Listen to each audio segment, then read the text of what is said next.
안녕하세요. 최양호의 주간경제 리포트 김효미입니다.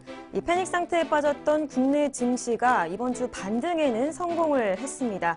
코스피 2000선이 붕괴되면서 이번 주 확실히 약해진 국내 증시 시장의 모습을 볼 수 있었던 한 주였습니다.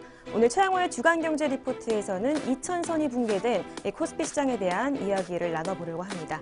오늘도 최양호 현대경제연구원 고문님 나오셨습니다. 고문님 안녕하세요. 반갑습니다. 놀라셨죠? 네. 2000이 깨지면서. 저 너무 놀랐어요. 마지노선이라고 뭐 얘기들 했습니다만 10월 29일 날 1996을 이제 그랬고, 그리고 그때 나온 얘기가요. 네. 이게 진짜 지하실이냐 이게. 지하실 밑에 또 지하실이 있는 거 아니냐.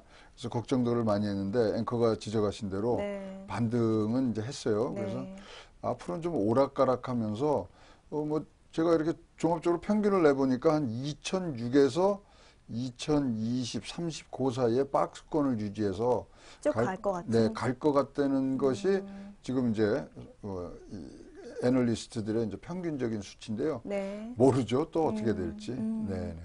네, 그렇다면 지금부터 주간경제 리포트 본격적으로 시작을 해보도록 하겠습니다. 먼저 오늘 증시 흐름부터 좀 살펴보려고 하는데, 이 2000을 심리 마지노선이라고 아까 말씀을 네. 해주셨잖아요. 좀 안정세를 찾아가는 모습인가요? 뭐 그렇다고 봐야죠. 왜냐하면 반등을 해서 다시 2020 정도에서 이제 지금 오락가락 하고 있고요. 네. 아침에 또 이제 시작하자마자 뭐 조금 떨어졌다 올라왔다니까 네. 오르고 내리고 하는 이제 이 장세가 됐는데요. 네. 사실 제일 걱정했던 것은 우리가 반대 매매, 이게 굉장히 폭넓은 그런 영향을 미칠 줄 알았어요. 무슨 얘기냐면 반대 매매라는 건요. 이제 우리가 신용으로 주식을 담보로 해서 신용을 받아서 그걸로 주식을 투자하는 네. 그런 형태에서 이 담보 가치가 떨어지면요. 그냥 팔아버려요. 기계적으로. 제 의지와 상관없이 팔아버리는 거죠. 그리고 또 그런 손절매를 안 당하기 위해서 먼저 팔거나. 그런데 반대 매매가 의외로 조금 우리가 생각했던 그런 극한 상황까지는 안 갔기 때문에 네. 반등이 되는 것 같고요. 좀 개인 투자자들께서 이제 다시 좀 사시기 시작하는 부분들이 이제 생겼고, 사실 이제 우리가 이런 증권 시장에서 이것이 약세냐 조정이냐 이럴 때는 기준이 있어요. 네. 10%를 빠지면, 고점 대비 10%를 빠지면 그때 조정장이라 그럽니다. 네. 20%가 빠지면 약세장에 이제 진입을 했다 그러는데 10월 달에만 코스피가 19.38%가 떨어지거든요. 네. 그래서 약세장인 건 맞고요. 약세장이면 이제 어떻게 해서 우리가 여기서 이제 벗어나고 우리의 참 소중한 자산들을 어떻게 지켜나가냐 좀 고민들이 많으실 텐데요. 네. 의견들이 많으시고 그렇지만 조금 지금은 그냥 갖고 계시는 게 사거나 팔거나 하면은 어느 쪽으로도 지금 답이 없다. 의견을 드릴 수 있는 부분들이 없고요. 특히 이제 우리는 크게 거시적인 전체 지표를 얘기하는 거니까 이렇게 어려운 장일수록 개개인 회사로 내려가야 되거든요. 그래서 지수 투자하시는 분들은 지수보다는 이제는 회사 차원으로 내려오셔서 회사의 실적이란가 이런 것들을 다시 한번 살피는 그런 부분으로 좀 초심으로 좀 돌아가셔야 될 것 같은 그런 장이 며칠 지속될 것 같습니다. 네. 네, 이번 주는 정말 웃을 수 없는 그런 장이었던 것 같습니다. 다음 질문으로 이어가도록 하겠습니다. 변동성에 대한 이야기를 또 하려고 하는데요. 최근 주식시장의 변동성이 굉장히 증폭됐다. 이런 이야기가 있어요. 어떤 원인이 뭐라고 생각하세요? 이제 우리가 이제 어렵게 변동성, 이 위험도가 높아졌다 그러는데 네. 쉽게 얘기하면요. 매력이 없어졌어요. 우리 주식시장에 올라가 있는 회사들의 주가, 주식이 매력적이지가 않은 거예요. 네. 뭐냐면 주식시장이라는 건 현재 가치보다 미래 가치에 투자하는 부분들이 많단 말이죠. 네. 근데 이제 우리가 투자해서 어떤 이익을 얻는다든가 또 배당을 받는다는 이런 이 전체적인 부분에 있어서 매력 포인트가 없어지는 부분들. 네. 그것이 사실 이제 요번에 변동성이 굉장히 증폭된 원인 중에 하나고요. 사실 작년하고 올해하고 비교해 볼 때 3분기에 뭐 변하는 게 별로 없었거든요. 크게 뭐 외부적 요건으로 봤을 때 사실 변동성이 크려면 작년이 더 컸죠, 그죠? 근데 그런 거 없이 되는데 딱 하나가 지금 차이가 있거든요. 미국의 금리 인상 그리고 제롬 파월 연방준비위원장이 좀 더 속도를 내겠다 이런 발언들을 해놓으신 거 외에는 큰 차이가 없는데 그거 갖고 우리 시장이 20%가량이 빠진다. 이거는 진짜로 아까 정확히 잘 얘기를 하셨는데 몸이 좀 체질이 약해진 것 같아요. 네. 네. 이제 병 끝에 뭐 조금만 요새가 몸 약하신 분은 요새 이렇게 추워지니까 왜 뭐 다 껴입으시잖아요. 네. 그런 것처럼 체질이 좀 약해진 상태에서 하는데 그럼에도 불구하고 지금 걱정되는 부분은 이렇게 뭐 우리들은 나와서 변동성이 증폭된다 그러는데 네. 정부 관계자들은 펀더멘탈 좋다. 지금 매수할 때 아니냐. 뭐 괜찮다. 뭐 이런 얘기들을 하는 거 보면은 속이 타요. 속이 타. 네. 사실요. 펀더멘탈이 좋다 이렇게 얘기하는 것 자체가 뭐냐면요. 원인을 모른다는 얘기예요. 네. 뭐 다른 답변만 주고 있는 그러니까 거네요. 뭐 그렇죠. 할 얘기가 없으니까 그리고 그다음에 펀더멘탈 좋다. 원인 불명. 그다음에 기다려라. 다양한 대책을 뭐 마련해서 선제적으로 공개할 때 그거는 제 번역기를 돌리면은 뭐냐면요. 지금 딱한 맞는 대책이 없습니다. 이 뜻이에요. 네. 그렇기 때문에 잘 읽으셔야 돼요. 지금 네. 정부가 어떻게 할 수 있는 뭐 할 수 있는 실력도 없고 할 수 네. 있는 능력도 지금 안 되기 때문에 그런 부분에 대해서 우리 투자자들께서 좀 지금은 관망하는 자세가 중요합니다. 왜냐하면 다음 주에 굉장히 큰 이벤트가 하나 있죠. 네, 어떤 거죠? 미국 중간선거. 네. 미국 중간선거가 가지는 중요성은 몇 가지가 있지만 제일 큰 게 무역 전쟁이 어떤 식으로 방향으로 가냐는 방향타를 낼 수가 있거든요. 좀 좋은 방향으로 가려고 하지 않을까요? 근데 그게 모르죠. 왜냐하면 이 민주당이 만약에 이긴다면 의회를 장악하면은 이제 트럼프가 막 이렇게 이 보호무역주의 이 부분에 대해서 소위 말하는 이리 치고 저리 치고 막 하는 것들을 좀 견제를 하겠습니다만은 그러나 그러면 트럼프 차원에서는 어떻게 해요? 자기가 선거에 졌기 때문에 그것을 뒤엎기 위해서 더 강력하게 나갈 수도 있고요. 네. 사실 무역에 관해서는 지금 무역종합법이라든가 이런 데서 대통령에게 권한을 너무 많이 줘놨거든요. 그래서 의회와는 상관없이 갈 수 있는 부분들이 있기 때문에 네. 거기서 터닝이 어떻게 되냐. 그다음에 중요한 게 G20 이제 정상회담이 있는데 네. 그래서 시진핑과 트럼프가 이제 만나서 이런 얘기 저런 얘기 한다는데 네. 다들 거기에 기대를 많이 거세요. 네. 그래서 오늘 뭐 이제 분석하시는 것들 보시면은 그런 얘기가 나오죠. 미중 무역 전쟁이 완화되는 분위기다. 네. 그게 이제 선거 앞두고 또 이제 만나기로 약속한 것들이 이제 시장에 퍼지기 시작하니까 동네 뭐 큰형 두 분이 싸우는데 다들 긴장하죠. 다들 긴장했는데 그런 부분들이 이제 만난 데는 자체로 좀 호재가 됐습니다. 그래서 네. 이제 미래의 어떤 희망 섞인 얘기들이 좀 시장에 좀 속속 들어가면 증시는 좀 나아지리라고 보여지는 네. 거죠. 네. 앞서 좀 얘기하셨던 거 다시 좀 제가 물어보고 싶은 게 정말 이번에 울상을 지을 수밖에 없는 그런 상황이었잖아요. 이 투자들, 특히들 굉장히 비난을 많이 해요. 정부가 제대로 하는 게 없다. 어떻게 생각하세요? 이 대응 방식에 그러니까요. 대해서. 지금 이번에 5천억 정도의 이제 증시 안정기금을 네. 만들어서 운영을 하겠다. 근데 보면 5천억이 굉장히 큰 돈이죠. 큰 돈인데 우리나라 이 시가총액이 1,538조예요. 1,000조 대인가요? 네, 그리고 하루에 매도하는 외국인 투자 자금이 6천억이 넣어요. 네. 하루치도 안 되는 거예요. 근데 이거 사실 5천억 새로 넣는 것도 아니에요. 네. 지금 3천억이 있고 거기다 추가하는 거고요. 여기 증시안정기금은 또 그 처음에 나온 방향성이 뭐냐면 새로 상장하는 신주를 사주게 돼 있어요. 네.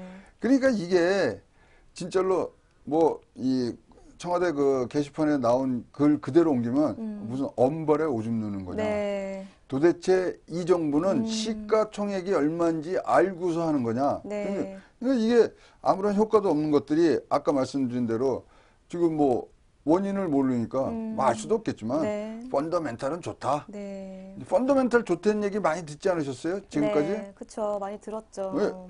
저번 언제 우리 1997년도 외환위기 올 때 펀더멘탈은 좋다 그랬겠어요. 그때부터 계속 그렇죠. 반복된 그다음에 말들이군요. 2008년도, 2007년도, 8년도 금융위기 올 때도 네. 펀더멘탈 좋다 그랬어요.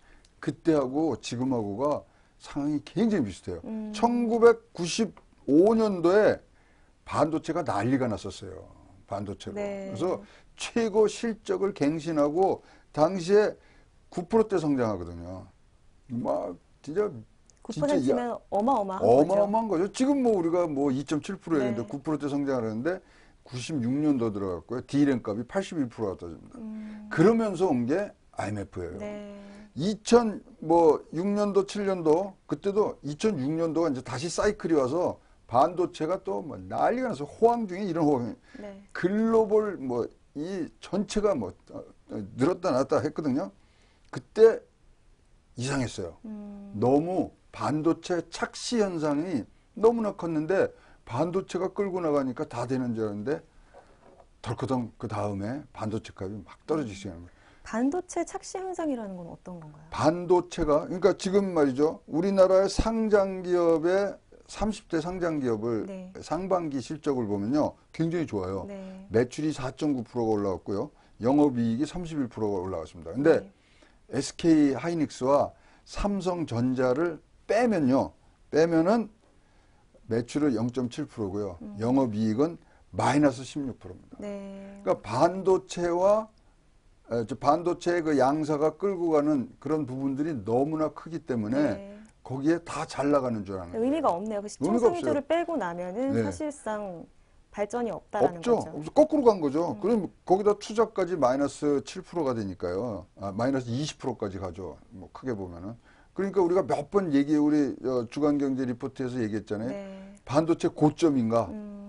뭐 그 논란이 굉장히 지금 세지는데 네. 저는 뭐 제 생각에는 2년 2년까지는 안 가도 내년도에 반도체 경기는 아직도 좋을 것 같긴 합니다만은 네. 돈 있을 때 좀 우리가 구조조정 해야죠. 뭐 조금 뭐 보너스 받으면 우리 뭐 집에 뭐 가전제품도 사고 좀 집안을 풍요롭게 만들잖아요. 네. 그런 것처럼 우리가 어떤 구조적인 개선이 있어야 되는데 이거 갖고서 지금 뭐 복지 예산 471조 이런 것들 나가고 이러면 사실 걱정이 되죠. 근데 아니 세 번째 당하는데 알고도 당하는데 이거 못 먹으면 바보 아닙니까 우리가? 네. 아니 한 번 두 번은 우리가 뭐 몰라서 그럴 때는 지금 네. 알고서 뻔히 보이는 건데 바보 소리는 듣지 말아야 될 거 아닌가요? 그렇다면 아까 이제 금융위원회가 5천억 준 거는 정말 돈도 아니다라고 말씀을 하셨는데 뭐 어느 정도가 좀 필요한 건가요? 그러니까 일단 정부에서 개입하는 자체가 지금 잘못되어 있는 거죠. 아, 잘못되어 있고 네. 사실 그러면 이제 우리 연기금이나 이런 데서 좀 막아줘야 되는데 또 파는 날 또 같이 팔더라고요. 연기금에서 돈이 들어오는 거에 거기서 대해서 이제 떨어지는 거를 이제 막아주죠. 찬성하신다. 네. 이럴 때 사실 쓰라고 만들어놨던 제도가 공매도예요. 네. 너무 떨어질 때 떨어지는 것들을 좀 막아주는 효과를 네. 해서 공매도가 장점이 있거든요. 네. 근데 10월 달에는 주가 오른 날이 4일밖에 없어요.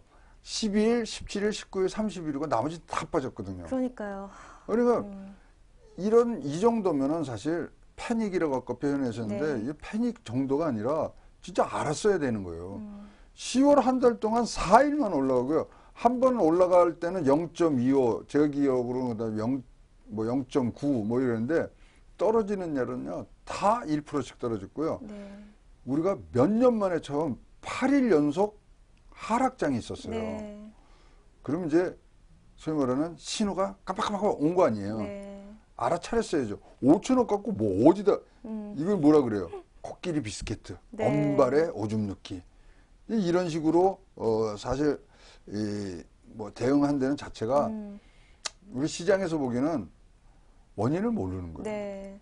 그래서 원인에 딱 가서 맞춰야 되는데 저는 뭐 너무 큰 소리일 수 있지만 경제 정책의 밸런스가 지금 깨진 상태 아닙니까? 네. 균형이 뭐 고용시장 뭐 이런 물가 이런 분들 그런 밸런스가 깨진 경제 정책이 사실 주식 시장의 밸런스도 무너뜨린 상태다 보고요. 네. 걱정이 더 거기에 하나 설상가상으로 정부가 너무 남북 관계에만 몰입을 해서 지금 경제는 신경을 안 쓴다는 그러한 인상이 해외 네. 투자자들한테 지금 벌써 각인이 돼 있지 않느냐. 네. 그거 굉장히 위험한 거거든요. 음. 경제를 모르는 정보에 대해서는 진짜 매력이 없어요. 네. 그 다음에 그러면은 이제 무리수를 좀 뜨기 시작하죠. 어떤 무리수냐면 남북 경영으로 이것을 뚫어보려고 네. 등등이 이게 악순환의 고리로 갈 수 있는 굉장히 개연성이 높기 때문에 해외 투자자들이 네. 사실 이제 우리 한국 증시가 뭐 저평가돼 있고 막 이렇지만 매력이 조금씩 없어지는 거예요. 외인들 그 현금이 정말 많이 빠져나갔다고 저는 그렇게 이제 계속 이번 달 내에도 계속 빠져나가고 있는 상태라고 제가 지금 알고 있거든요. 네. 근데 뭐 그 정도는 괜찮습니다. 그건 뭐 큰 흐름에서 4조 정도로 빠지고 있는데 이제 빠진 돈이 우리나라 채권으로 들어왔으면 좋겠는데 뭐 따지고 또 다른 나라에서도 많이 들어오고요.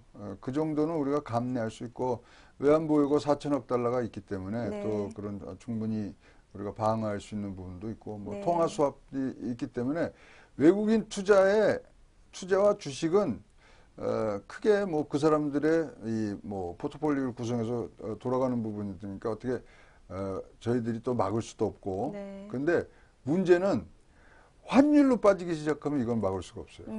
지금 안 나가는 이유가 환율이 좀 올라갔잖아요. 네. 그러니까 이 주식에서 한 걸 찾아서 그러면 한국 돈으로 받을 거 아니에요. 그걸 다시 환전을 해서 달러로 갈 거면 환차 손이 나거든요. 지금 네. 환율이 올라간 상태에서 그래서 안 빠지는 거예요. 만약에 환율이 또 어떻게 다르게 조정이 된다 그러면 그렇기 때문에 네. 사실 지금 주가보다 우리나라는 환율에 굉장히 지금 조심해서 가야 되는 부분인데 네. 지금 환율, 뭐 금리 이런 것들이 맞물려서 돌아가는데 경제 정책에 대한 밸런스가 점점 더 깨지는 그런 지표들이 나오고 이랬을 때, 뭐 저도 뭐 매력이 그래서 코리아 패싱이 나오는 이유 중에 하나가 그렇습니다. 딱 네. 기업의 뭐 잘못이 아니고 딱 어떤 금리의 하나로 찍어낼 수는 없지만 왜 뭐 여자친구나 뭐 이리 사귀다가 한 번 싫어지면 다 싫잖아요. 네. 그죠? 그런 상태로 지금 가고 있는 것 같아 갖고 매력을 우리가 뿜뿜 뿜어내야 되는 그런 어떤 전환 계기가 있어야 될 것으로 보입니다. 근데 또 이런 와중에 또 BSI 이 한국 우리 기업 경기 실사 지수에 대해서 얘기를 또 해보려고 하는데 지금 2016년 이후로 가장 낮은 수치를 보이고 있거든요. 이렇게 낮아진 거 보면 정말 매력이 없다라고 판단될 수밖에 없는데 어떻게 생각하세요? 그렇죠. 아까도 우리가 얘기를 한번 했습니다만 주식이라는 건 미래에 대한 그다음에 회사의 미래 실적 전망에 대한 그런 투자란 말입니다. 네. 근데 말씀하신 기업 경기 실사 지수라는 것은 기업체가 앞으로 6개월에 얼마나 경기가 좋아지느냐 나빠지느냐인데 지금 뭐 2016년에 최저 현장에서의 목소리를 우리가 들었기 때문에 그러면 더욱더 투자하시겠어요?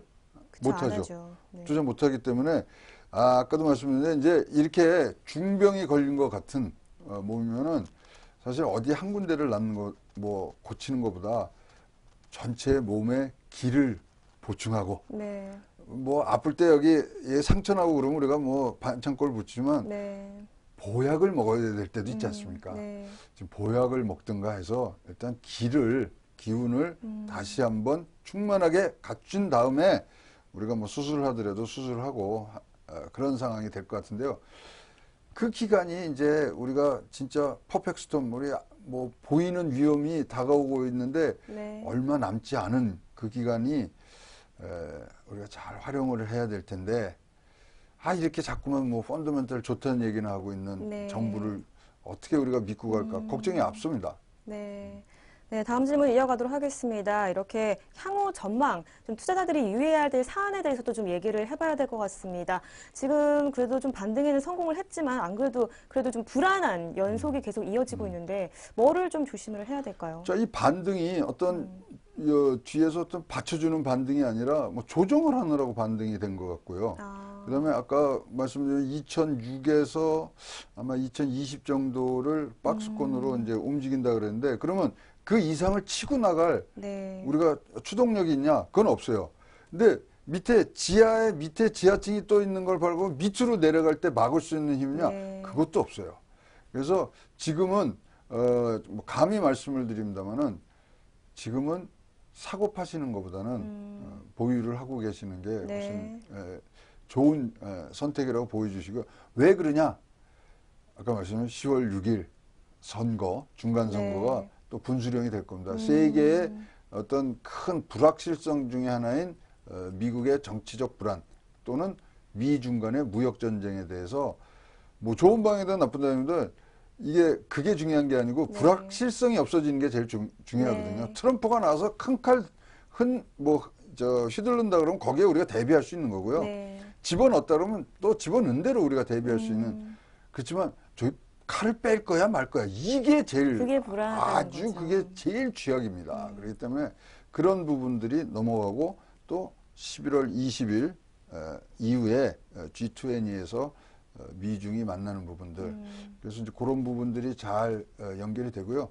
그럼 마침 글로벌 세일 시즌이 왔잖아요. 네. 11월 11일 중국의 그 관군제, 관군제. 네, 그다음에 블랙 프라이데이, 네. 추수감사절 다음에, 그다음에 사이버 먼데이, 뭐 이런 것들이 네. 쭉 이제 연결이 되고 크리스마스까지 사실 이러면 소비는 굉장히 올라가요. 네. 중국 같은 경우에는 1분기 대비 4분기에 쓰는 이 소비의 이 숫자가 98.1%나 올라갑니다. 네. 그래서 미국도 4분기에 제일 많이 쓰고요. 좀 사실 전체가 이렇게 돌아야 되거든요. 네. 그리고 재미난 건요, 미국의 중간 선거가 끝나고 나면 연말까지 7에서 8% 증시가 항상 올랐습니다. 중간 선거는 근데 어떻게 되실 것 같아요? 고민이 그 참 우리가 그거 알면은 참 이 돗자리 깔 텐데, 지금 뭐 우리나라에 들어와 있는 언론들을 보면은 민주당이 좀 우세한 것처럼 보이는데요. 제가 계속 주말이랑 해서 지금 미국 측하고 얘기를 해보면 박빙이라는 거예요. 그래서 공화가 201, 네. 민주가 205. 우리 지금 보면은 비슷하네요. 네, 지금 완전히 민주당이 하원을 압승하는 것 네. 같은데 상원은 공화당이 압승을 하는 것 네. 같고요. 지금 모르겠어요. 그리고 재미난 얘기도 들었어요. 버니 샌더스라고 아시잖아요. 네. 그 민주당 대통령 후보를 하셨던 분. 그분 지지자들이 트럼프 지지로 바뀌었대요. 네. 그래서 왜 지금 그런 거예요? 이유가? 거기도 조금 버니 샌더스가 굉장히 진보적인데, 네. 그분을 따르는 사람들이 소위 말하는 트럼프의 지지 세력과 그 백그라운드가 비슷해요. 고졸에, 그다음에 백인의 네. 뭐 젊은 층들이 굉장히 이제 이런 성향들을 갖고서 따르기 때문에 어떻게 될지 모릅니다. 진짜로 아까 말씀드린 대로 뚜껑 열어봐야 네. 이거는 나올 것 같고요. 그래서 이 나오는 순간 사실 굉장히 미국 증시 올라갈 거고, 네. 우리는 동조하러 같이 올라갔으면 좋겠고, 전 세계 네. 불확실성이 없어지는 그런 계기가 될 수 있는 부분들이 있기 때문에 조금 참으시고 다음 주 화요일까지 11월 네. 6일까지 좀 이제 돌아가시는 거 조금 보고 계시면 좋을 것 같습니다. 네. 말씀 잘 들었습니다. 1부에서는 패닉장에 빠진 이 국내 증시에 대한 이야기를 나눠봤습니다. 저희가 1부에서 준비한 소식은 여기까지입니다. 2부에서는 2019년도 방금 이제 말씀하셨던 중국 경제에 대한 이야기를 좀 더 심도 있게 나눠보려고 합니다. 2부 곧 시작하니까요. 2부로 함께 하겠습니다.